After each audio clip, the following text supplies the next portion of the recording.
First day first show దీని event pre release ఈవెంట్కి రావడానికి ప్రధానమైన కారణం నువ్వు కాదు, మా ఏడిది నాగేశ్వరరావు గారు.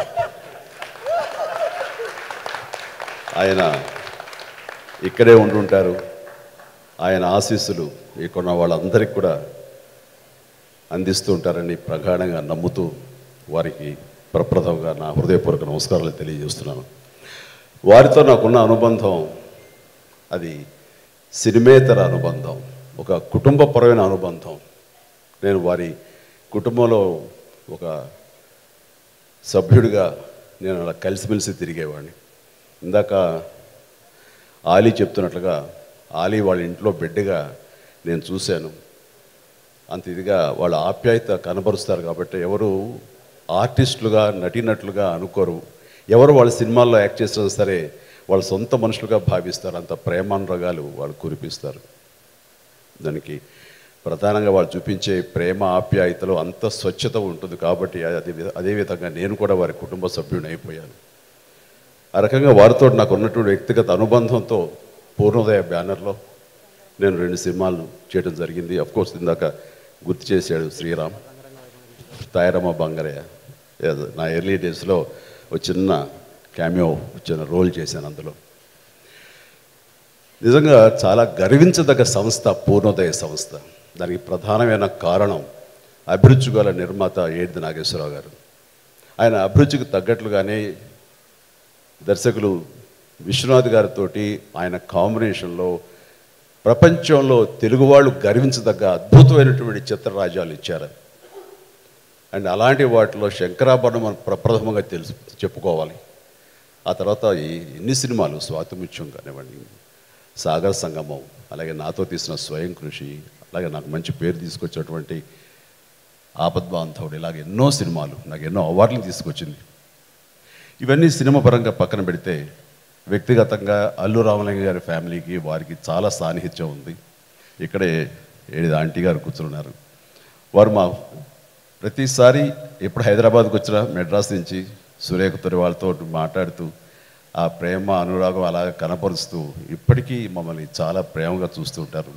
అదే ఆప్యాయత మేము చెన్నై వెళ్తే కూడా వాళ్ళ ఇంటికి వెళ్ళి మేము కూడా పలకరించి వస్తూ ఉంటాం. అలాంటి అనుబంధం ఈ రోజున వారి ఏడిది నాగేశ్వరరావు గారి మనవరాలు శ్రీజ చేస్తున్నటువంటి ఈ సినిమా ప్రీ రిలీజ్ ఫంక్షన్కి నేను రావడానికి దోహదపడింది. ఆ రకంగా రావటం వాళ్ళకి ఎంత సంతృప్తో తెలియదు కానీ నాకు మాత్రం అత్యంత సంతృప్తి ఇస్తుంది ఈ రోజున ఈ ఈవెంట్లో నేను పాల్గొనటం. కొన్ని ఫంక్షన్స్కి మొక్కుబడిగా వెళతాము, కొన్ని ఫంక్షన్స్కి ఏదో ఫార్మల్గా పిలిచారు కదా అని వెళుతుంటాం. కానీ కొన్ని ఫంక్షన్స్కి ప్రేమతో వెళుతుంటాం, సంతృప్తి కోసం వెళుతుంటాం. అలాంటి ఆనందాన్ని, అలాంటి సంతృప్తి ఈ రోజు నేను ఇక్కడ పొందుతున్నాను. ఇది వాస్తవం.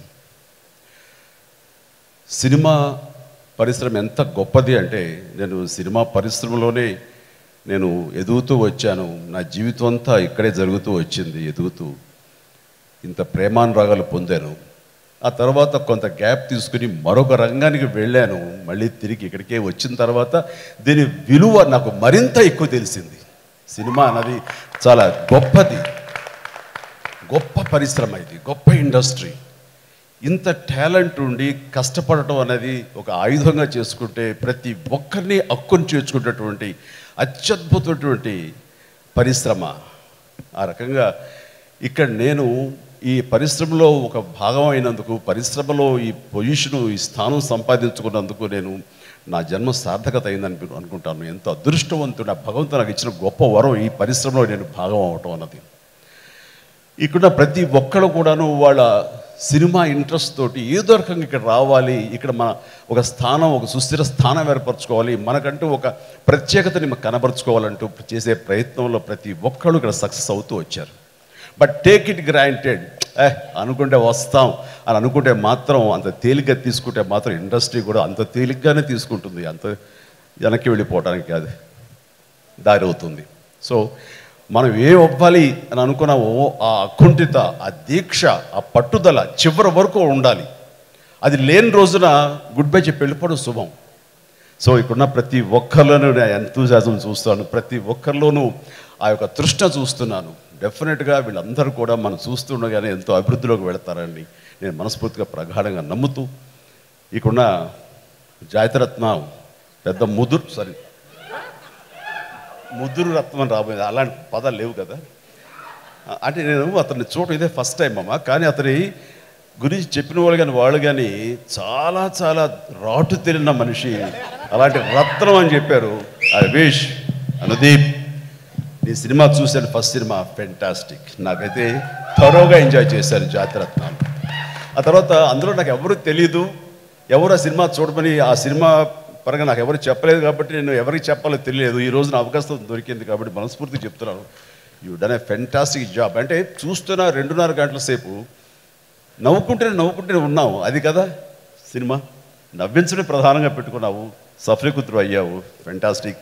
అండ్ అలాంటి నువ్వు ఈ రోజున నీ దగ్గర పనిచేసినటువంటి అసిస్టెంట్ డైరెక్టర్గా పనిచేసిన వంశీ అలాగే లక్ష్మీనారాయణ వీళ్ళిద్దరు కూడా నువ్వు మళ్ళీ అవకాశం ఇచ్చి ఇద్దరిని ఒకే సినిమాలు ఎందుకు పెట్టావు, ఇంత శుభగారు అడుగుతున్నారు. అయితే నాకు తెలియలేదు, సమాధానం రాబట్టుకోలేకపోయాను. కానీ తప్పులేదు, ఇలాంటి దర్శకద్వయం అనేది గతంలో కూడా ఉంది. అండ్ ఎప్పుడైనా సరే ఒకటి నేను నమ్ముతాను, ఒక బ్రెయిన్ కంటే 2 బ్రెయిన్లు ఎప్పుడు గొప్పవే. అండ్ ఒకళ్ళొకరు కాంప్లిమెంట్ చేసుకోవటం అన్నది చాలా చాలా అవసరం. అది మనమే మేధావులం, మాకే అన్నీ తెలుస్తాను, ఎవరేం చెప్పినా సరే అంటాం, అది కరెక్ట్ కాదు. అది అందుకని మీరిద్దరిని పెట్టడంలో ఇతను చాలా తెలియగలవాడు, కథకుడుగా మంచి కథను అందించుంటాడు, దాని తెర మీద మీరు చక్కగా తీసుంటారు. కాబట్టి ఈ సినిమా సంబంధించి మీ ఇద్దరికి కూడా నేను హృదయపూర్వక అభినందనలు తెలియజేస్తున్నాను. అండ్ మ్యూజిక్ డైరెక్టర్గా రతన్.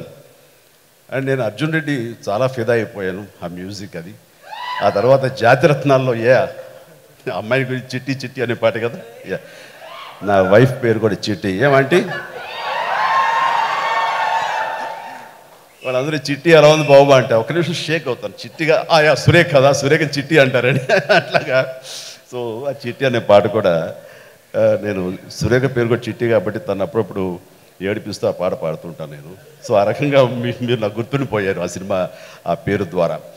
అండ్ వండర్ఫుల్ అండి. ఈ సినిమాలో కూడా మంచి మ్యూజిక్ మీరు అందించుంటారు. ఖచ్చితంగా మీరు ఇలాంటి వాళ్ళు యంగ్స్టర్స్ రావాలండి. ఎప్పుడైతే ఫ్రెష్ బ్లడ్ ఇన్ఫ్యూజ్ అయ్యిందో ఇండస్ట్రీలో, పరిశ్రమ కొత్త పుంతలు తొక్కుతుంది, కొత్తగా వెళుతుందండి. Always welcome it. సో కొత్త వాళ్ళు రావాలంట నేను చెప్పేది. అందుకనే ఎక్కడ కొత్తలో ఉన్నా సరే, నాకు ఏమాత్రం అవకాశం ఉన్నా సరే, ఎవరు ఆహ్వానించినా సరే ఖచ్చితంగా వెళ్తాను. ఎస్, నేను మీతో పాటు ఉన్నానంటూ భుజం కాస్తూ భుజం తడుతూ వాళ్ళు ఎంకరేజ్ చేస్తాను అది. సో కాబట్టి ఇలాంటి చిన్న వాటికి చిరంజీవి వచ్చేస్తాడు ఏంటి, చిరంజీవి స్టేచర్ ఏంటి, చిరంజీవి ఇదేంటి, కొంచెం ఆ స్టేచర్ తగ్గట్టుగా ఉండాలంటే అక్కర్లేదండి. వాళ్ళ స్థాయికి నేను ఉండటం అన్నది అది నాకు వెళ్ళలేని ఎనర్జీ. ఇందాక నుంచి వాచ్ చేస్తున్నాను. Of course Suma, thank you. So ఎలాంటి ఇదైనా సరే చాలా ఎనర్జీ లెవెల్లో పెంచుతుంది, ఎనర్జెటిక్గా చేస్తుంది. దానికి తగినట్లుగా అక్కడ ప్రతి ఒక్కళ్ళు యంగ్స్టర్స్ వీళ్ళందరూ ఎంత ధీటుగా ఈ రోజున ఇక్కడ ఉన్నారంటే వీళ్ళని చూస్తుండగా వచ్చి మంచి పని చేశాను, నేను కూడా చాలా ఎనర్జైజ్ అయ్యాను నేను ఇక్కడ. అందుకని అలాంటి శక్తి మీ నుంచి నేను పొందుతూ మంచి ఉత్సాహంతో ఇక్కడి నుంచి వెళ్తున్నాను. దానికి థ్యాంక్ యూ ప్రతి ఒక్కరికి. అలాంటి అట్మాస్ఫియర్లో నేను ఉన్నందుకు నాకు చాలా ఆనందంగా ఉంది. అండ్ అలాగే హీరో శ్రీకాంత్, అలాగే సంచిత బాసమ్మ బస్సు, ఎవడరా నాకు రాసిచ్చింది, నన్ను బాసు అంటారు. ఏదో అమ్మాయి తను బోస్ ఏమో అనుకున్నాను, ఏదో మన బెంగాల్ అమ్మాయి అని. బస్సు, సంచిత bus, I'm boss. So she looks gorgeous. And trailer చూసినప్పుడు తను చాలా ఉత్సాహంగా ఉంది. ముఖ్యంగా తను నవ్వుతుంటే నవ్వు మరీ బాగుంది. You look good, you smile is fantastic. And more than your lips, your eyes are smiling. That's so wonderful. So God bless you and all the very best. Right. So, ఇక శ్రీజ, తను కూడా చిన్నప్పటి నుంచి మా అందరికి తెలిసిన అమ్మాయి. అండ్ మా ఇంట్లో కూడా ఒక శ్రీజ ఉంది, ఆ పాప పేరు శ్రీజ. మనందరం ఒక ఫ్యామిలీ. సో నేను పరిశ్రమలో ఆడపిల్లలు వస్తున్నారంటే ఖచ్చితంగా ఎంకరేజ్ చేస్తాను నేను. మా ఇంట్లో నాగబాబు కూతురు, మా అమ్మాయి నేహారిక కానివ్వండి, మా సుష్మిత కానివ్వండి, వాళ్ళందరూ కూడా ఇండస్ట్రీకి రావాలి అన్నప్పుడు నేను ఖచ్చితంగా రండి అమ్మాయి, ఇది వండర్ఫుల్ ఇండస్ట్రీ, సో ఆడబిడ్డలు రాకూడదు అనే మనస్తత్వం కానీ లేదు. అలాంటి పరిస్థితి కూడా ఇండస్ట్రీలో లేదు. రావాలి, వెల్కమ్ చేయాలి. వాళ్ళకి రకరకాల వాళ్ళ ఇంట్రెస్ట్ ఉన్న ఏ ఫీల్డ్ అయితే ఆ ఫీల్డ్, ఫిల్మ్ మేకింగ్ కానివ్వండి, ఫిల్మ్ డైరెక్షన్ కానివ్వండి, యాక్టింగ్ కానివ్వండి, వాళ్ళ ఇష్టం. ఇది చాలా రెస్పెక్టబుల్. ఒక టైంలో ఏమో నాకు తెలియదు, ఆ టైంలో మేము లేవు. మేము వచ్చిన దగ్గర నుంచి ఎంత రెస్పెక్ట్ అంటే ఆడవాళ్ళకి అంత ఇంత కాదు. ముఖ్యంగా ఇక్కడ పనిచేసే ప్రతి ఇతర భాష సంబంధించిన అమ్మాయిలు అంటారు, ఇక్కడ దొరికే ప్రేమ, వాత్సల్యం, రెస్పెక్ట్ మాకు ఎక్కడ లభించదు. చాలా చోట్ల వచ్చారు, పని చేశారు, ఓకే అన్నట్లుగా ఉంటుంది. ఇక్కడైతే మాత్రం మేడం మేడం అంటూ చాలా రెస్పెక్ట్గా చూస్తుంటారు. అంత మాకు ఒక కన్ఫ్యూజ్ వాతావరణం మాకు కలగజేస్తుంటారు. అక్కడ వస్తే మనకు చాలా తృప్తిగా ఉంటుంది. ప్రతి ఒక్కళ్ళు ఎంతో తెలుగు ఇండస్ట్రీ గురించి, తెలుగు మనుషులు వాళ్ళ వాతావరణం గురించి, వాళ్ళ ఆప్యాయత గురించి, వాళ్ళ పలకరింపుల గురించి, వాళ్ళ ట్రీట్మెంట్ గురించి చాలా చక్కగా చెప్పడం నాకు చాలా గర్వకారణంగా ఉంటుంది. కాబట్టి ఇలాంటి ఇండస్ట్రీలో ఆడబిడ్డలు రావాలి, వాళ్ళు ఎదగాలి, ఇక్కడ వాళ్ళ పేరు, వాళ్ళ మార్కు ఇక్కడ స్టాంప్ చేసుకోవాలని మనస్ఫూర్తిగా నేను వెల్కమ్ చేస్తున్నాను. Please Sreeja, you have a beautiful and a wonderful road ahead. సక్సెస్గా మీరు రండి. మీకు ఒక ఫాదర్, అలాగే బాబాయిలు, ఏడిద శ్రీరామ్ కానివ్వండి, రాజా కానివ్వండి, వీళ్ళందరూ మీకు వెనకాల విన్నట్టు ఉంటారు. కాబట్టి మీరు చాలా నిలదొక్కుంటారు. అయితే సెలెక్షన్ ఆఫ్ ద సబ్జెక్ట్స్ మాత్రం కాన్షియస్గా ఉండండి. అండ్ అందరితోటి డిస్కస్ చేసి అందరూ బాగుందని తర్వాత చేయండి. ఇక్కడ ఒక చిన్న మొన్నటి వరకు ఒక డౌట్, సినిమా ఇండస్ట్రీ చిన్న గడ్డు కాలంలో ఉంది, చిన్న సమస్యతో ఉంది. ఈ కోవిడ్ తర్వాత థియేటర్స్కి వచ్చి సినిమాలు చూడటం అనేది ఎందుకో కొంచెం సడలింది, ఆడియన్స్ రావటం లేదు అనే ఒక మీమాంసలో ఉన్నారు. ఎప్పుడైనా సరే 5 to 10% లోపలే సక్సెస్. ఇప్పుడు అదే పరిస్థితి. అంతేగాని మనలో ఇది మార్పు తప్ప ఆడియన్స్లో సినిమాలు థియేటర్కి వెళ్ళకూడదు అనే భావం రాలా. ఎక్స్ట్రాగా ఓటీటీలో చూసుకుంటున్నారు, ఇంట్లో చూసుకుంటున్నారు, చేతిలో స్మార్ట్ ఫోన్లో చూసుకుంటున్నారు, రైట్. కానీ సినిమాలకు రాకూడదు ఎందుకులే అని అనుకోవట్లేదు. ప్రొవైడెడ్ కంటెంట్ బాగుండాలి. కంటెంట్ బాగుండి సినిమా థియేటర్కి వెళ్తే మనకు అంత లెవెల్ ఆఫ్ సాటిస్ఫాక్షన్ మనకు వస్తుంది, ఎంటర్టైన్మెంట్ వస్తుంది, వినోదం వస్తుందని భావం వాళ్ళకి కలిగితే ఖచ్చితంగా వస్తారు. అలాంటి కంటెంట్ మనం ఇవ్వగలగాలి. దానికి లేటెస్ట్ ఈ మధ్యకాలంలో హిట్సే బింబసారా కానివ్వండి, సీతారామం కానివ్వండి, ఇప్పుడు మళ్ళీ మొన్న ఆదిత్య, కార్తికేయ 2 కానివ్వండి, అఫ్కోర్స్ ఈ సినిమాలు చూశాను. అండ్ ఇవన్నీ కూడా చాలా మంచి కంటెంట్ తోటి ఇంట్రెస్టింగ్గా 2.5 hours సస్టైన్ చేసినాయి, మనం నిలబెట్టి, మనల్ని ఆకట్టుకుంది, మనల్ని కట్టిపరేసింది. సో ఇలాంటి కంటెంట్ ఉంటే ఖచ్చితంగా చూస్తారు, వస్తారు. అంతేగాని సినిమా మారిపోయింది, సినిమా ఫిలాసఫీ మారిపోయింది, ఇంట్లో కూర్చొని చూడటం అలవాటు ఇదైపోయింది అనేది మనం ఏమీ అవ్వకర్లా.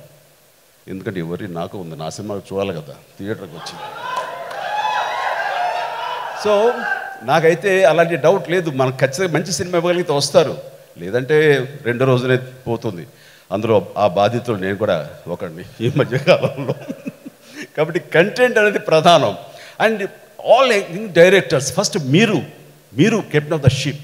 ఈ ఇండస్ట్రీని ముందుకు నడిపించాలి, సక్సెస్ఫుల్ నడిపించాలంటే కనుక మీరు సమాయత్తం అవ్వాలి. ఇది ఫ్యాన్సీగా కాదు. అండ్ దీన్ని ఒక ఋషుల్లాగా మీరు కష్టపడి సినిమా కంటెంట్ ఎందుకు సినిమా హిట్ అయింది, ఎందుకు సినిమా ఫ్లాప్ అయింది, ఎందుకు ఆ సినిమా హిట్ అయింది అనేది మీరు ఎప్పటికప్పుడు డిసెక్ట్ చేసుకుంటూ ఉండాలి, దాని మీద రీసెర్చ్ చేస్తూ ఉండాలి. Emotion is more important. లేదా ఎక్కడ ఊపిరి సరపకుండా ఎంటర్టైన్మెంట్, ఉదాహరణకు అందిపించిన జాతిరత్నాలు. లేదు ఎమోషన్, అది కట్టిపరేయాలి, మన గుండెని ఆకట్టుకోవాలి. సో అలాంటి ఎమోషన్ మనం పెట్టి 2.5 hours వాడు వచ్చి చూస్తున్నాడంటే డబ్బులు పెట్టిన వాడు ఎందుకు చూడాలి అని ఎదురు ప్రశ్న వేసుకోండి. మిమ్మల్ని మీరు ఆ కథలోంచి బయటకు వచ్చి ఒక ప్రేక్షకులుగా మీ కథ మీరు ప్రశ్నించండి. ఎందుకు చూడాలి కథ, ఏముందని చూడాలి అంటే సమాధానం అదే చెబుతుంది. సో ఆ రకంగా మీరు కథల మీద మాత్రం ఫోకస్ పెట్టాలి. అండ్ సినిమా ఆర్టిస్టులు డేట్లు వచ్చేస్తున్నాయి కాబట్టి హడావుడి పడిపోయి ఏదో ముందు బండెక్కించేదనే పద్ధతి వద్దు. ఎందుకంటే మీ మూలంగా ఎంతోమంది ఆధారపడ్డారు, మరి ఎంతోమంది టెక్నీషియన్స్ ఆధారపడ్డారు, ఎంతోమంది బయర్స్ ఆధారపడ్డారు. అండ్ అన్నీ ముఖ్యంగా ఎండ్ కన్జ్యూమర్స్, ప్రేక్షకులు, వాళ్ళు ఆధారపడ్డారు. ఎవరిని డిప్రైవ్ చేసే రైట్ మీకు లేదు. కాబట్టి డైరెక్టర్స్ అనేవాడు ప్రప్రథమంగా తను చాలా జాగ్రత్త వహించాలి కంటెంట్ విషయంలో. అలా చేసిన రోజున మనకి ఎక్కువ శాతం హిట్సే వస్తాయి. ఆ తర్వాత ఫ్లాప్లు హిట్లు మన చేతులు లేవు. కానీ ఖచ్చితంగా హిట్ చెయ్యాలి అనే ధోరణి మీరు చేస్తే ఖచ్చితంగా హిట్లు అవుతాయని నా ప్రగాఢ ఇది. సో ప్లీజ్ అండ్ ఇప్పటికే చాలా సమయం తీసుకున్నాను. శ్రీ, నేను ఎక్కడికి వెళ్ళినా ఏం చేసినా సరే ప్రతిదీ నా నా అంతర్భాగం నా జీవితంలో. మా శ్రీకాంత్, అలాగే మా ఆలీ, నా ప్రతి ఒక్కళ్ళు ఎంతో ఆత్మీయంగా వచ్చారు. చాలా సంతోషం. ఇక ఫస్ట్ క్వశ్చన్ వేశారు, first day first show me experience. మీరు అందరూ చెప్తుంటే నాకు ఉంది, కానీ ఎప్పుడు ఎక్కడ చెప్పుకోలేదు. ఎందుకంటే ఏదైనా కొంచెం పరుగు పోతుందేమోనని. అలా అదే రైట్ సుమా. నెల్లూరు, ఇయర్ గుర్తులేదు. నేను మాత్రం 7th 8th క్లాస్, అంత చిన్నవాడిని, 6th క్లాస్. సినిమా ఏవిఎం వారి రామారావు గారు యాక్ట్ చేసిన సినిమా, ఎన్టీ రామారావు గారు. అది ఫస్ట్ డే. ఆ షోకి వెళ్ళాలని నెల్లూరులో ఎక్కువ మా చుట్టాల్లో ఒక అబ్బాయి ఉండేవాడు, పూర్ణ అని. వాడు పిచ్చి ఫ్యాన్ రామారావు గారికి. మనం వెళ్ళి చూద్దామని చెప్పి తీసుకువెళ్ళి చేశాడు. వెళితే వాడు ఎప్పుడు నేలలో చూస్తాడు. మేము కొంచెం మరీ నేల బెంచ్ కాకపోతే కుర్చీ లెవెల్లో మా సినిమాలు చూపించేవాడు. నేల అంటే కొంచెం ఏదో భయంగా ఉంది, కానీ ఇరుకు గోడలు, పైన రూఫ్ వేసేస్తుంది, కొట్టుకుంటున్నారు. సో నేను మా తమ్ముడు నాగబాబుని చూస్తాను. నాగబాబు ఇంత వరీ చిన్నోడుగా ఉండేవాడు, ఎర్రగా ఉండేవాడు. ఆ చెమటలు కక్కుకుంటూ లోపలికి వెళ్ళిన తర్వాత మధ్యలో క్యూ ఆగిపోయింది సుమా. ఊపిరి తలపలేదు. ఒక క్లాస్ట్రోఫోబిక్ లాగా ఒక ఇది. అయినా సరే ఇక తప్పదు, వెనక్కి వెళ్ళలేమో ముందుకు వెళ్ళలేని పరిస్థితి. అలాగే తోసుకుని ముందుకెళ్ళి టికెట్లు తీసుకుని మా ఎవడు తీసుకెళ్ళిన వాడిని తిట్టుకుంటూ బయటకు వచ్చేసరికి అంతకు ముందు షో చూస్తే నాన్నగారు బయటకు వచ్చారు. అమ్మ వెనకాల ఉంది. మేము వచ్చామని తెలిసింది. ఇంక ఇలా పెట్టుకుని కూర్చున్నారు ఆయన. మా వాడు నలిగిపోయి ఉన్నాడు. వాడే ఇలా ఎర్రమొహం వేశాడు. నేను ఏం చేయాలో తెలియక నేనున్నాను. నాన్న కొత్త సినిమాలకి అక్కడ స్తంభాలు నిట్రాడ్లు కట్టి దానికి కొబ్బరాకులు చుడతారు కదా, ఒక కొబ్బరి మట్ట పీకారు. అది నువ్వైతే యాక్సెస్ చెప్పగలరా? పీకిన తర్వాత జస్ట్ అర్థమైపోయింది, సీన్ అర్థమైపోయింది. ఎందుకు వచ్చావు నాన్న? మీరు సినిమాకి వెళ్ళారని తెలిసింది, మేము కూడా సినిమా చూద్దామని. అయితే నేలలోనా? వాడు చచ్చిపోతే అలా కదా, జాగ్రత్తగా ఇంకంతే. ఇంకా చెత్త కింద కొట్టారు. ఈ రోజు వరకు కూడా మీరు ఎప్పుడైనా సరదాగా ఏవిఎం రాము అనండి, చిన్న షివరింగ్ వస్తుంది నాకు. అంటే కనకమహల్ దగ్గర నుంచి మూలాపేటలో మా బంధువులు ఉన్నారమ్మా, అక్కడ వరకు రోడ్డు మీద తీసుకుని వెళ్ళారు. కొట్టుకుంటూ ఆయనకి ఆవేశం వస్తే ఆగదు. So first day first show నా ఎక్స్పీరియన్స్ అది. కాబట్టి నువ్వు అడిగి నాకు చెవులు తెప్పించావు. వండర్ఫుల్. బట్ అన్నీ కూడా చాలా తీపి గుర్తులండి. అప్పుడు ఏదో కొంచెం అనిపించినా సరే వెరీ హ్యాపీ. మీ అందరితో ఇంతసేపు నేను మీతోటి ముచ్చరించడం చాలా ఆనందంగా ఉంది. అండ్ ఇక్కడ ఉన్న వాళ్ళందరూ కూడాను నాకు ఆత్మీయులా కనబడుతున్నారు. మీ అందరి ప్రేమ అభిమానం ఎప్పుడు ఇలాగే మా అందరిపైన ఉండాలి కోరుకుంటూ. అంటే మరొకసారి మీ సమక్షంలో బాబాయ్ గారిని తలుచుకుంటూ, ఆయన ఆశీస్సులతోటి, ప్రేక్షకుల ఆశీస్సులతోటి శ్రీజాకి ఒక అద్భుతమైన చిత్రం అవ్వాలి, ఇది గుడ్ స్టార్ట్ అవ్వాలని చెప్పి మనస్ఫూర్తిగా నేను నా బ్లెస్సింగ్స్ తెలియజేస్తూ ముగిస్తాను. Thank you very much.